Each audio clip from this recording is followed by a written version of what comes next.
सुप्रभात प्यारे बच्चों, आज हम हिंदी व्याकरण का पाठ 2 वर्णमाला पढ़ने वाले हैं। ठीक है, तो आप इस वीडियो को ध्यान से देखना और सुनना। ओके, वर्णमाला को इंग्लिश में क्या बोलते हैं? अल्फ़ाबेट्स। ठीक है, वर्णमाला में हमारे हिंदी में आगे जैसे अ, आ, ई, ऊ, ये सारे क्या हमारे वर्णमाला। ठीक है, क, ख, ग, ड़। और ऐसे ही हम इंग्लिश में उनको अल्फ़ाबेट बोलते हैं, लाइक ABCD। तो ठीक है, ये डिफरेंस है इंग्लिश और हिंदी में। तो अब हम पढ़ते हैं। बोलते समय हम शब्दों का प्रयोग करते हैं। जब हम बोलते हैं, जैसे अब मैं बोल रही हूँ, तो अब मैं किसका प्रयोग कर रही हूँ? शब्दों का प्रयोग कर रही हूँ। प्रत्येक शब्द में कई ध्वनियाँ होती हैं। अब देखो, मैंने कोई भी वर्ड बोला तो उसमें क्या है, अलग अलग आपको साउंड मिल रही होगी, मतलब अलग अलग क्या उसमें क्या है, कई ध्वनियाँ होती हैं। जैसे अभी कमल का फूल दिया हुआ है, इसमें देखो कमल, ये क्या है? कमल एक शब्द है। इसमें अब देखो क्या है, प्रयुक्त ध्वनियाँ है। शब्द में क्या है? प्रयुक्त ध्वनियाँ है। जैसे क जमा अ जमा म जमा अ जमा ल जमा अ, तो इससे क्या बन गया आपका? कमल। क्या बना है? कमल। ऐसे ही यहाँ पे देखो फल दिए हुए हैं, फ्रूट दिए हुए हैं, इसमें क्या है? फल। फल शब्द में प्रयुक्त ध्वनियाँ है। फ जमा अ ल जमा अ, इससे क्या बन गया हमारा? फल। क्या बन गया? फल। अब देखो फल, तो फल बोलते हुए अ की साउंड आ रही है ना आपको, तो इसमें क्या मिला हुआ है? अ शब्द आया हुआ है। देखो कमल और फल शब्द छोटी छोटी ध्वनियों से मिलकर बने हैं। इनके और छोटे टुकड़े नहीं किए जा सकते। अब देखो, हमने इनको छोटे से टुकड़े करके इसको कमल को और फल को पढ़ा है। यही छोटी छोटी ध्वनियाँ क्या कहलाती हैं? वर्ण कहलाती है। जो छोटी छोटी ध्वनियाँ निकलती हैं, इसको हम क्या कहते हैं?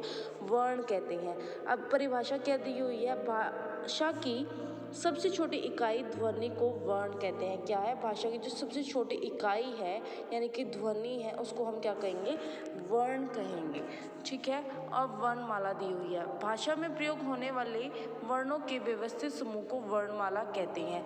जो भाषा में अब प्रयोग होंगे वर्ण, उनके जो व्यवस्थित समूह यानी कि ग्रुप है, उसे हम क्या कहेंगे? वर्णमाला कहेंगे। हिंदी वर्णमाला में कितने क्या है? 11 तो स्वर है। कितने स्वर हैं? 11 स्वर है और 33 व्यंजन है, जिसे हम वोवल और कॉन्सोनेंट्स बोलते हैं। ठीक है, कि कितने हैं? 11 स्वर है और 33 व्यंजन है। वर्णों के 2 भेद होते हैं। वर्णों के क्या है? 2 भेद है। कौन कौन से? स्वर और व्यंजन। कौन कौन से हैं? स्वर और व्यंजन। अब हम आगे पढ़ते हैं। इसमें क्या दिया हुआ है? स्वर दिया हुआ है। क्या दिया हुआ है? स्वर। अब देखो, स्वर स्वतंत्र ध्वनियाँ हैं जो कि व्यंजनों की सहायता के बिना ही बोले जाते हैं। जो स्वर है वो फ्री है, यानी कि फ्री साउंड्स हैं, जो व्यंजनों की सहायता के बिना, मतलब कि जो हमारे व्यंजन हैं उनकी सहायता के बिना, उनके हेल्प के बिना ही बोले जाते हैं। हिंदी वर्णमाला में कितने स्वर हैं? 11 स्वर है। अभी मैंने आपको बताया था। कौन से है? अ आ ई उ ऊ री ए ओ औ। ठीक है, ये हमारे सारे क्या है? स्वर है। और उन्होंने अयोगवाद भी दे रखे नीचे, अंग और अह। ठीक है, ऐसे ही फिर व्यंजन है। व्यंजन स्वरों की सहायता से ही बोले जाते हैं। किसकी सहायता से बोले जाते हैं? स्वरों की सहायता से बोले जाते हैं। हिंदी वर्णमाला में कितने व्यंजन है? 33 व्यंजन है। ये हमारे क ख ग, ये सारे क्या है? हमारे व्यंजन दिए हुए हैं। कितने व्यंजन है? 33। ठीक है, फिर संयुक्त व्यंजन है।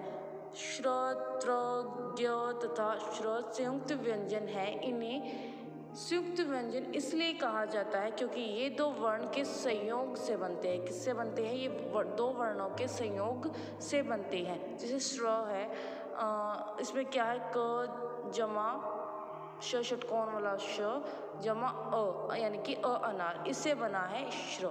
ऐसे ही त्र से क्या बनता है? त्रिशूल बनता है। जैसे त जमा र जमा अ, इससे क्या बना? त्र। अब देखो त्र, ये आ रहा है ना, ये सारी साउंड्स आ रही है ना इस शब्द में। ऐसे ही ज्ञानी में ऐसे ही ये क्या है कि 2 वर्णों के संयोग से संयुक्त व्यंजन बनते हैं। ठीक है, ड तथा मतलब कि इससे क्या बनता है? ढक्कन बनता है। ये अतिरिक्त वर्ण है। ये क्या हमारे? अतिरिक्त वर्ण है। ठीक है, आई होप आपको ये वर्णमाला अच्छे से समझ में आई होगी। तो आप अच्छे से इसको रीड करना, रिवाइज करना। Okay, that is sufficient for today. Thank you and have a nice day.